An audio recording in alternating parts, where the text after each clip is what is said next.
드디어 사건은 등장하려고 합니다. 자, 사건 준비되었습니다. 마침 이때 마당에서 점잖은 밭은 기침 소리가 납니다. 점잖다고 하는 걸 봐서 이거 어떻게 읽어줘야 되겠어요? 그 어른들이 자기 왔다는 거 드러내게 하려고 하는 표현이에요, 사실. 왜 그러신지 모르겠지요. 여러분들은 그 옛날 문화를 좀 알아야 돼요. 내가 왔다는 걸 알아야 인사도 하고 하니까. 자, 드디어 등장하시는 인물 창식이. 창식이가 누구? 윤주사. 같은 인물입니다. 소설은 이런 것도 좀 의미가 있어서요. 여러분들이 거기서 누구를 가리키는가 이런 것들도 좀 알고 계셔야 돼요. 자, 창식이 윤주사가 아들이지요. 그 아들이 등장하는 겁니다. 자, 종수도 아버지가 왔으니 조심스럽겠지요, 이제. 창식이 윤주사가 조그맣까야 일어나서 간밤에 동경서 온 전보 때문에 억지로 큰댁 행보를 했던 것입니다. 큰댁이란 것은 여기서 큰댁은 윤직원 영감의 집을 말하죠. 자, 무엇 때문에? 전보 때문에. 자, 이 전보 한 장으로 인해서 이 소설은 발칵 뒤집히며 이야기가 전체 분위기 전환이 일어납니다. 자, 이거는 집안 분위기 자체가 완전 반전이 돼요.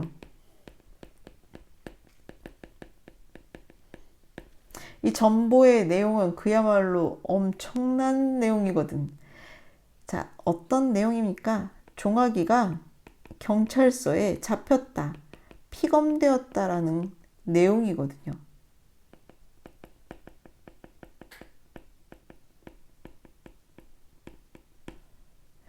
자, 이건 정말 경찰서장을 꿈꾸던 인간을 경찰서에 잡힌 일이 되어버렸잖아요. 이건 완전 윤직원의 꿈이 어떻게 돼? 무너지는 거지.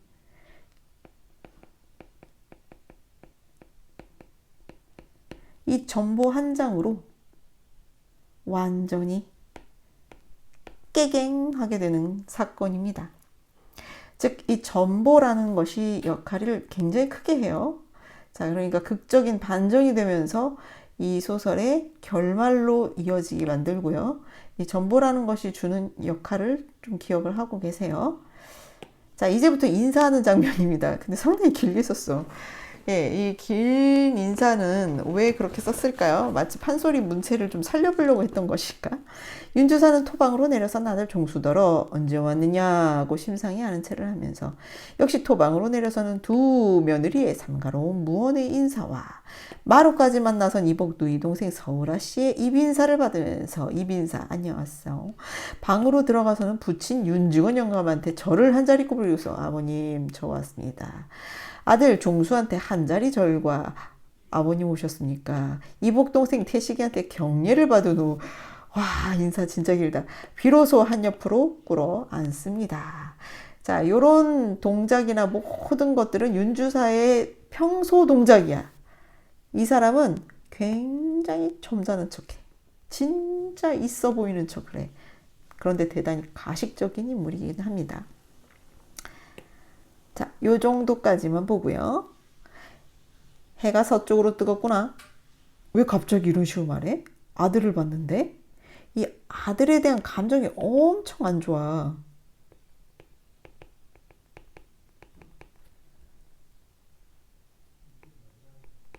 되게 못마땅하게 생각하셔.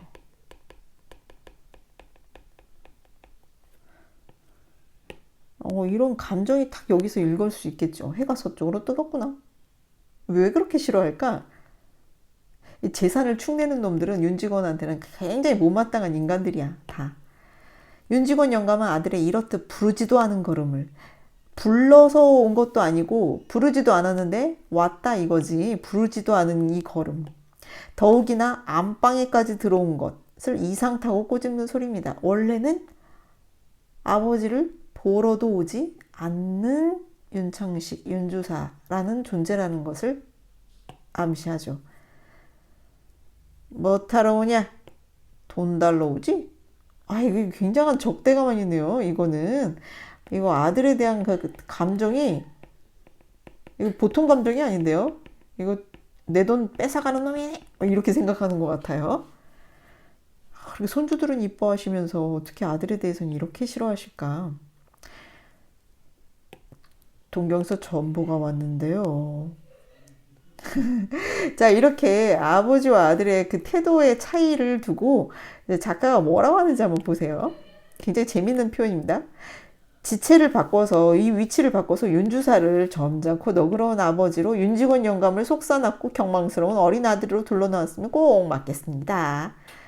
아, 이 사람들이 태도가 아버지랑 아들 바뀐 것 같습니다. 그런데 얘들아, 소설에서, 현대소설에서 이런 말은 너무 이상하지 않아? 그러면 그렇지. 이런 걸 자기 생각을 그냥 툭 튀어놓고 이렇게 말하지 않잖아. 자, 이거 거의 판소리 소리꾼들이나 하는 행동이야. 그렇지. 자, 요런 것들은, 선생님이 흥보가에서도 한번 정리해 준 적이 있어. 이런 걸 편집자적 노평이라고 한다. 편집자적 논평이란 것은, 자, 편집하다가 이 사람이, 아, 이건 정말, 이건 이러네 하면서 자기 생각을 툭 하고 던지는 이야기라고 할 수 있어.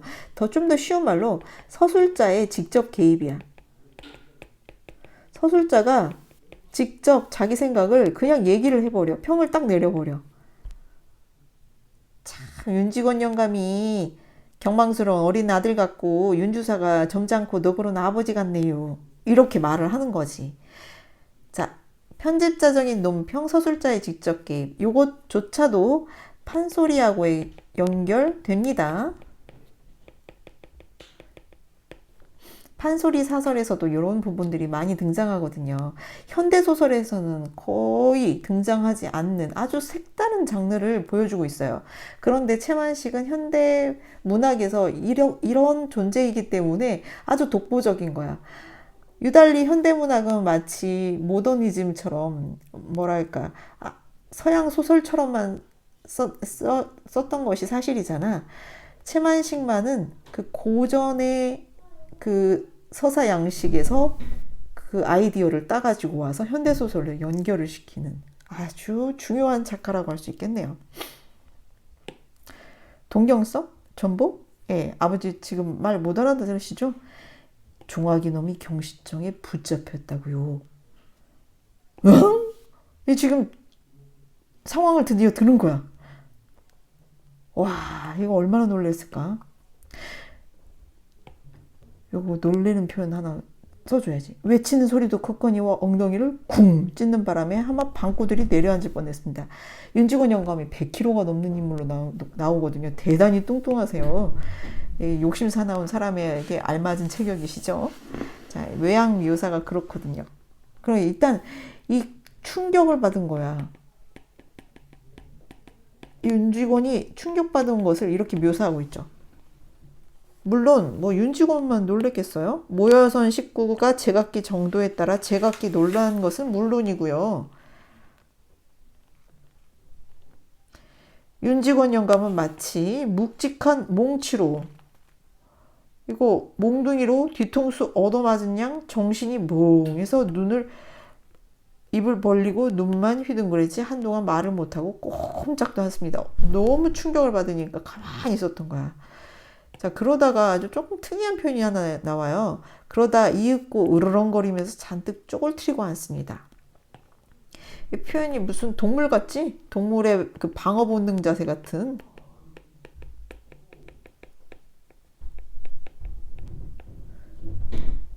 이거는 이 사람이 아주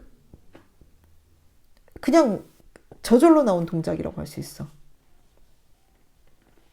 이 윤직원이라는 인물을 굉장히 작가가 조롱하고 놀리듯이 표현한 거기 때문에 하면서 자기가 너무 놀랬기 때문에 자기를 본능적으로 방어하는 자세를 표현한다고 할 수 있겠다. 그거 웬 소리냐? 응? 응? 그거 웬 소리야? 응? 응? 정말 너무 충격을 받으셔가지고 똑같은 말을 계속 하세요. 그놈 동무가 그 친구가 전보인가 본데 전보가 돼서 자세히는 모르겠습니다. 자, 윤주사는 조끼 호주머니에서 간밤에 그 전보를 꺼내어 부친한테 올립니다. 윤직원 영감은 채듯이 전보를 받아서 쓱 들여다보더니 커다랗게 읽습니다. 물론 원문은 일문이니까 몰라보고 일본어를 아무도 못 읽어요. 지금 종학이만 일본에서 공부하니까 일본어를 알고요. 윤주산의 서사 민서방이 번역한 그대로죠.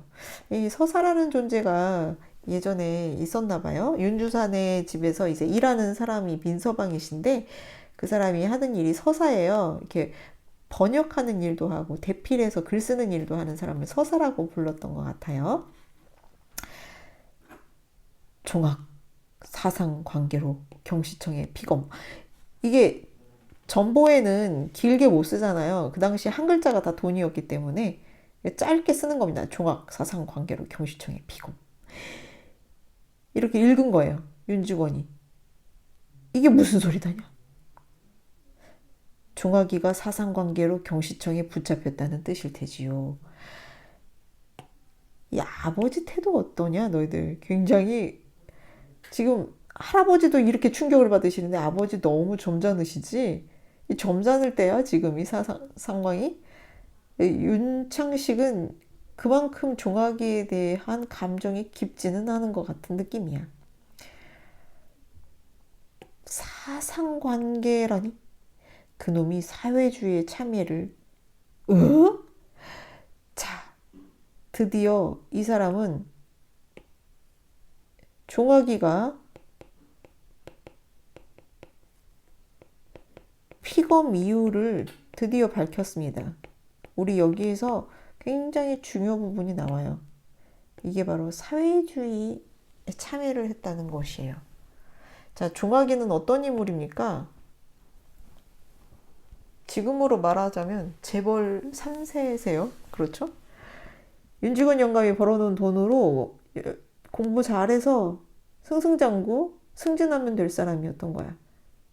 그런데 왜 사회주의에 참여를 하게 됐을까? 사회주의라는 것은 빈부의 격차 없이 평등하게 살고자 하는 것이 사회주의고, 부유한 사람들이 가지고 있는 돈으로 가난한 사람들을 핍박했기 때문에 이 사회가 제대로 잘못되었다라고 주장하면서 부유한 사람들의 돈을 강제로 빼앗아서 가난한 사람들과 나누어야 한다고 생각하는 것이 사회주의잖아. 그 사회주의에 왜 종학은 참여를 하게 되었을까요? 물론 자세한 설명은 소설 속엔 없습니다. 그러나 윤직원에겐 대단히 충격적인 사건이겠죠. 자, 윤직원 영감 어떻게 놀라십니까? 으앙! 아까보다 더 크게 외치면서 벌떡 뒤로 나동그라질 뻔하다가 겨우 몸을 가눕니다. 자, 이것이 핵심이에요. 어떤 의미에서는. 자, 종학이가 잡히는 것보다 아까보다 더 놀라는 거야. 자, 종학이가 잡혀서에 대한 것도 굉장히 충격이야. 그렇지? 종학이가 경찰청에 잡혔다는 것도. 그런데 종학이가 뭐 술 먹고 노름하다가 잡혔다고 하면 이렇게 안 놀라셨을 것 같아. 이 사회주의가 주는 이 충격이 더 크다라는 거야. 알겠지?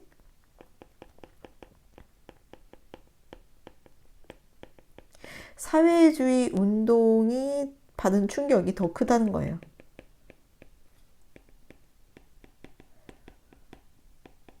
이해할 수 있겠어요?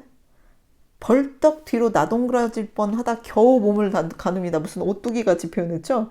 일단 인물의 그 뚱뚱함을 굉장히 많이 놀리거든요. 이 태평천하의 맨 앞부분도 굉장히 우습고 재미있는데 선생님은 그것이 교과서 본문에 실리지 못하는 이유를 알겠어. 왜냐면 태평천하의 아주 주제의식은 이 결말 부분에만 나오거든. 자, 그런데 그 앞부분이 제일 재밌어요. 거기 뚱뚱한 윤직원 영감이 인력거꾼에게 어떻게 돈도 제대로 안 주고 내보내버리는 그 상황 너무너무 재밌거든요. 자, 윤직원 영감은 먼저는, 자, 요 비교를 좀 하고 있어요. 먼저는 뭐야? 종학이가 경찰청에 붙잡혔다는 이야기를 들었을 때는 어떤 느낌이었대? 몽치로 뒤통수 얻어맞는 것까지 멍했대. 충격은 받았어. 그런데 이번엔 어때? 자, 이번 충격은 뭐야? 이번 충격은 사회주의 운동을 했다라는 거지. 이번에는 앉아있는 땅이 지하물에서 수천 길 밑으로 꺼져 내려가는 듯 정신이 아찔했습니다. 훨씬 더 강한 충격받았다는 거 알겠죠? 그러니까 더 큰 충격을 받은 이유, 이것은 사회주의 때문인 거야. 사회주의라는 말을 들었기 때문에.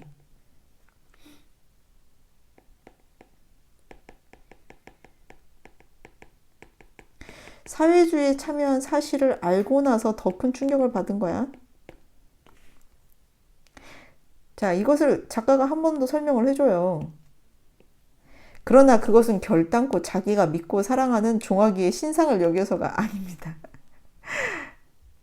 종아기를 염려해서가 아니래.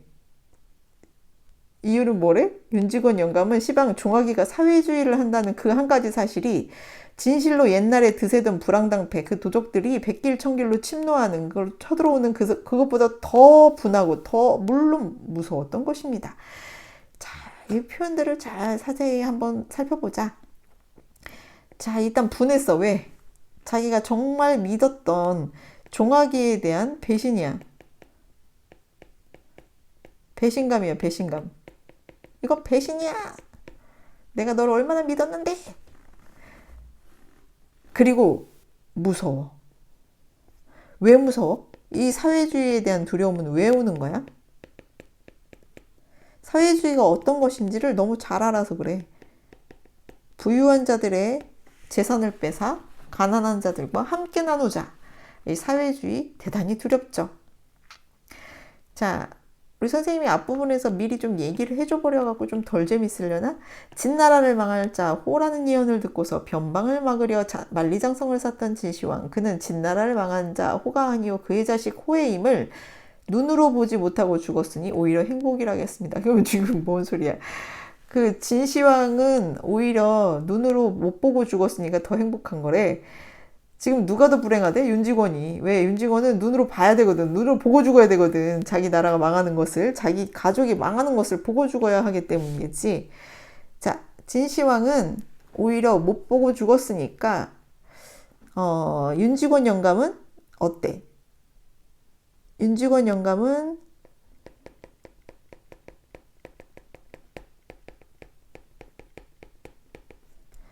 집안의 가문의 몰락을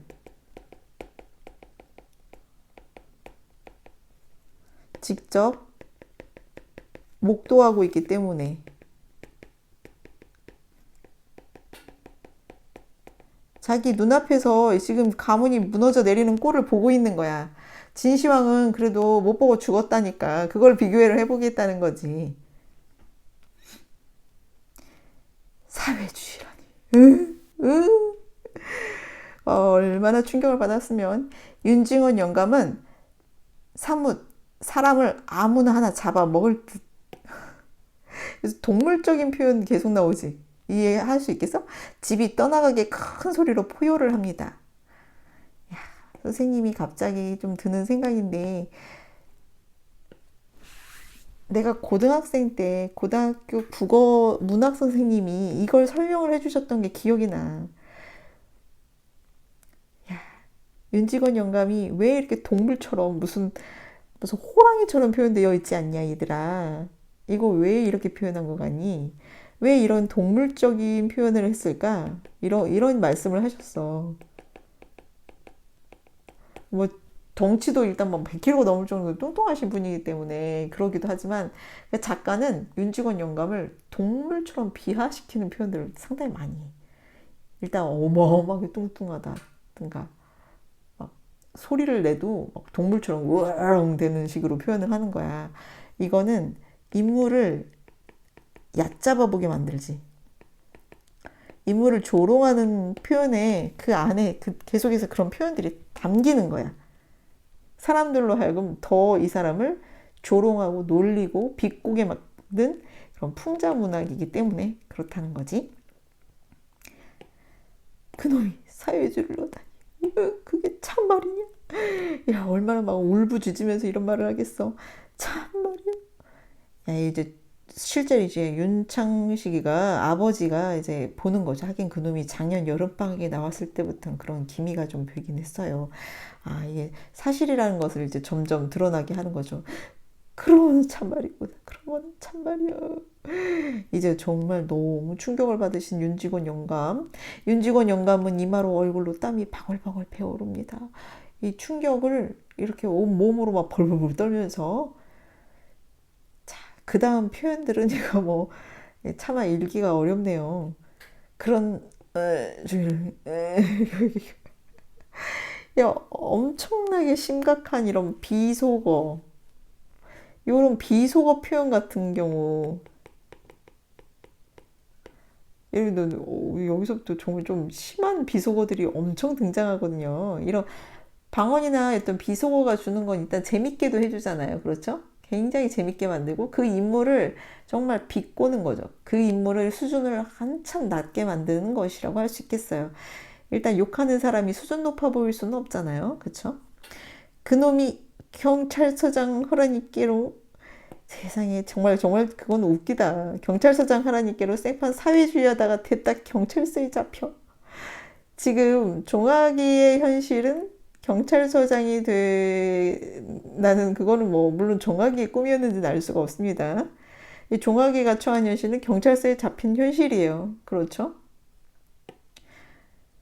오사육실 헐놈이 예, 비속어만 선생님이 이걸로 표시를 했어야 되는데 예, 여러분들 이것이 일상에 사용되는 그 욕이 나오죠 여기에서. 그런데 이게 실제로도 사용 제도이기도 해요. 오사육시. 네, 차마 입으로 담기 어려우니 여러분들 해석본을 봐주시기 바랍니다. 그놈이 그게 어디 당한 것이라고 지가 사회주의요. 그것이 어찌 올바르다고. 부자놈의 자식이 무엇이 데껴서 불황방패 들어. 데끼다는 건 어떻게 뭔가에 시달려서 너무 뭐가 고통스러워서 불황방패에 들어. 윤직원은 이 부자놈의 자식이 사회주의 운동을 한다는 것 자체를 이해할 수가 없어요. 이 두 가지가 윤직원에게는 도저히 해결이 안 되는 조합이에요. 자, 자기가 잘 먹고 잘 살 수 있는데, 자기가 부자인데, 어떻게 해서 사회주의 운동을 하느냐. 물론, 여러분들도 이해하기 어려우실 수 있습니다. 그러나 그 시대는 일제 식민지하의 시대였어요. 일제 식민지는 결국에 부자가 또는 부를 차지하기 위한 제국주의가 식민의 행동을 했던 그 시대거든요. 그러면 그 시대의 사회주의라는 것은 그 식민지 지배를 반대하는 의미가 크지요. 자, 그렇게 해서 사회주의 운동을 하는 사람들도 일본 경찰이 잡았던 것입니다. 아무도 숨도 크게 쉬지 못하고 고개를 떨어뜨리고 섰기 아니면 앉았을 뿐. 윤직원 영감이 잠깐 말을 끊자 방 안은 물을 친 듯이 조용합니다. 자, 사실 가족들은 전부 윤직원 영감이 어떻게 쓰러지진 않을지 굉장히 걱정하고 계시는 거죠. 오죽이나 좋은 세상이요. 오죽이나. 네, 여기에서 대단히 반어적인 풍자 드러납니다. 자, 윤직원의 가치관은 어떤 거야? 윤직원은 세상, 이 현실에 대한 인식 자체가 어때요? 현실 인식이. 정말 좋은 세상이라는 거야. 일제 지금 어떤 시대? 일제 식민 시대인데 이거를 정말 대놓고 찬양하는 거야. 야, 이거 얼마나 좋은 시대냐. 자, 이거 자세하게 등장하기 때문에 이 반어적인 풍자는 대단히 중요합니다. 윤직원 영감은 팔을 부르거든 주먹으로 방바닥을 땅 치면서 성난 황소가 영각을 하듯 고함을 지릅니다. 아까도 쌤이 한번 말했듯이 동물적인 표현으로 이 사람을 이렇게 놀리고 조롱하고 있다고 볼 수 있다고 했어요. 자, 여기서부터 아주 중심단락이라고 할 수 있겠네요. 윤직원의 그 포효, 그 고함 지르는 그 소리 속에 대단히 반어적인 비꼬는 표현들이 들어가 있답니다. 화적패가 있냐, 불황당 같은 수령들이 있냐. 자, 화적패라는 것은 도둑들이죠. 뺏어가는 도둑들. 그런데 불황당 같은 수령이라는 건 뭐야? 조선시대에 있던 그 관리들은 이 사람들이 알아서 돈들을 다 챙겨가셨던 분들이잖아. 그러니까 그 재산들을 다 뺏어가는 놈들이 있었다는 건데 두 가지 종류의 도둑과 그리고 관리들. 재산이 있대야 도적 놓은 것이요. 목숨은 파리 목숨 같은 말세는 다 지나가고. 자, 그 사람은 일단 이런 현실 정말 불만스러웠던 건 이유? 뭐야? 재산을 뺏기니까. 자, 보아라. 자, 보아라. 거리거리 순사요. 골골마다 공명한 정사. 아주 이거 표현하는 거 봐봐. 거리거리에 순사가 있대. 일본 순사가 있고 골골마다 공명한 정사가 있대. 이 관리들을 말하는 거예요. 오죽이나 좋은 세상이요. 야, 정말 이거 굉장히 중요 표현으로 다른 뭐 문학 작품에서도 굉장히 많이 이렇게 끄집어내 가지고 여러분들 많이 배울 수밖에 없는 표현입니다. 자, 일제 강점기에 대한 윤지원의 현실 인식이 얼마나 문제점이 있는가 이거를 반어적으로 보여주고 있는 반어적 풍자의 아주 핵심적인 장면이에요.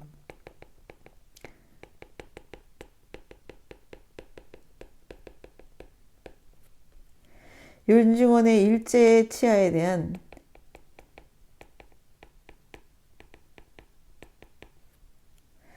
뭐랄까 이건 비정상적인 인식이죠.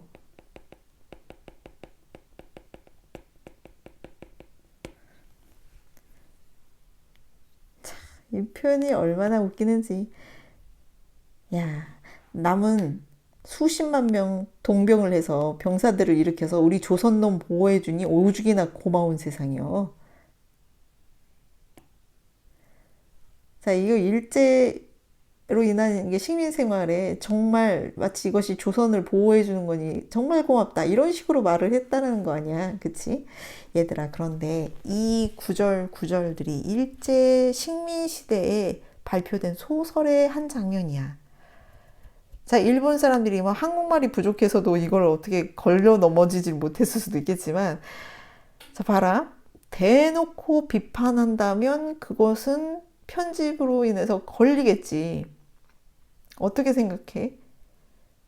그렇게 일본의 지금 식민을 완벽하게, 뭐랄까, 마치 반어적으로 지금 찬양하고 있는 건데, 이거를 앞뒤 문맥을 보고 제대로 평가하지 못한다면 정말 검열에 걸리지 않겠다 싶지 않니, 얘들아? 자, 일제가 그만큼 무시무시한 시대였다니 그것에 대해서 반어적인 풍자로 그들을 비판하는 어떤 길을 열었다고도 생각할 수 있겠지. 자, 마지막 아주 핵심 표현 나왔습니다. 제것 지니고 앉아서 편하게 살 태평 세상. 이걸 태평천하로 하는 것이요. 태평천하. 여기에서 교과서 제목도 등장하셨고요. 그렇죠? 태평천하 등장하셨잖아요. 자, 이것이야말로 윤직원에게는 이것이 이상적인 세상인 거야. 일제 식민 치하가 이상적인 세상인 거지.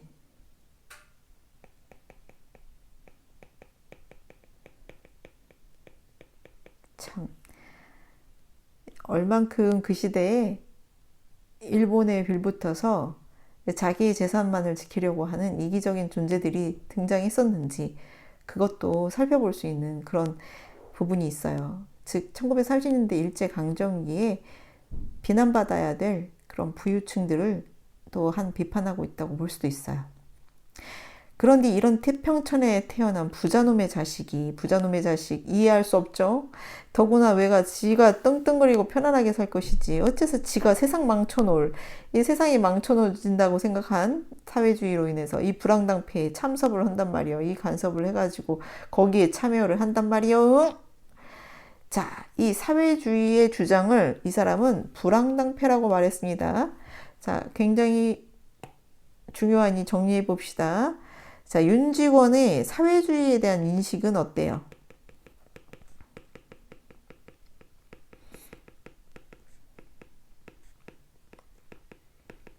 본문에서 말로는 뭐라고 해? 이거를 불황당패.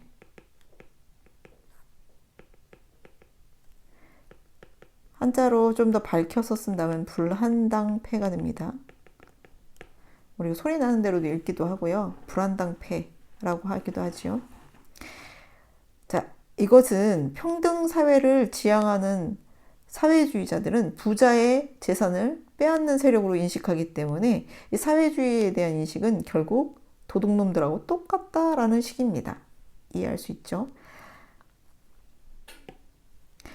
방바닥을 치면서 벌떡 일어납니다. 그 몸짓이 어떻게도 요란스럽고 괄괄한지 방금 발광이 되는 것 싶습니다. 미친 게 아닌가 싶습니다. 이런 거죠. 말투에서 이 조롱하는 게 좀 느껴지십니까? 아닌 게 아니라 모여선 각원들은 식구들이죠. 방바닥 치는 소리에도 놀랐지만 이 어른이 혹시 상성이 되지 않았나, 정신을 잃지 않았나 하는 의구의 빛이 눈에 나타남을 가리지 못합니다. 이제 가족들은 굉장히 어떤 심리예요? 가족들은 불안해. 가족들의 불안 속에 이제 뭔가 마지막 분위기로 갑니다. 자, 이게 조금 더 비속어 막 나옵니다. 착착. 네. 그놈을 내가 피치해서 100년 징역을 살리라고 할 거예요. 징역이죠, 징역. 예. 이제 이 사람은 종아기를 정말 사랑했는지 알 수가 없을 정도로 자기가 이제 여기를 제가 그 극단적인 또 그 사회주의에 대한 혐오감 때문에 결국에는 종아기에 대한 저주로 등장을 하는 거야. 100년 징역 살리라고 할 거예요. 이거는 결국에 사회주의에 대한 분노예요.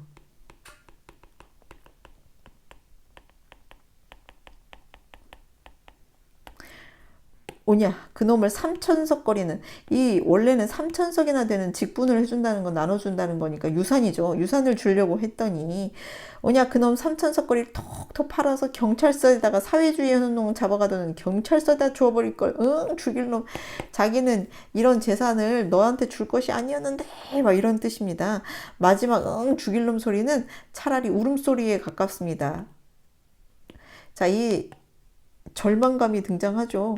대단히 절망감이 등장합니다. 절망감, 분노도 이 모두 다 이게 최고조죠. 이 소설은 딱히 결말이라는 게 없다고 생각하시면 돼요. 절정과 결말이 그냥 뭉뚱그려져 있어요. 이 태평천하에 이렇게 막 분노하면서 끝난다고 보시면 돼요. 콩콩 발을 구르면서 마루로 나가고 꿇어앉았던 윤주서와 종수도 따라 일어섭니다. 그놈이 만석군짓 자식이 세상 망천으로 사회주의 불황당패에 참사불려 죽일놈 비속어 계속 남발하시면서 연애 부르짖는 죽일놈 소리가 차차로 사랑께로 멀리 사라집니다. 소리는 점점 사라지고요. 이제 결말 마지막을 마치 시적으로 좀 표현하고 있어요. 그러나 몹시 사나운 그 포효가 뒤에 쳐져 있는 각원들의 귀에는 어쩐지 요거는 조금 더 정리할게요. 자, 어쩐지 암담한 여운이 스며들어. 요게 마치 마지막에 이거 마치 암시 같죠? 예, 윤직원 집안의 몰락이죠. 좋은 말로 그냥 앞날이라고 합시다. 앞날을 암시한 암담한 여운이니까, 그치? 가뜩이나 어두운 얼굴들을 면면상고 이 얼굴들을 그냥 서로 쳐다만 보는 거 그걸 면면상보라고 해요.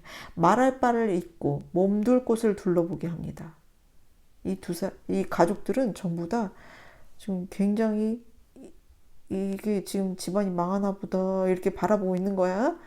마치 장수의 죽음을 만난 군졸들처럼. 마지막 표현 멋지네.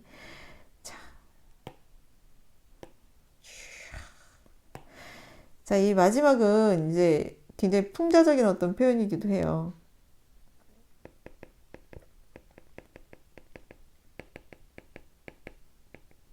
장수라는 식으로 비꼬듯이 조롱하듯이 말하는 거죠. 오히려 반어적으로요. 이 윤직원 집안이 몰락하는 거예요. 이 몰락을 암시하는 그런 마지막 표현들로 끝나는 겁니다. 식구들은 불안해하면서 마지막 마무리죠.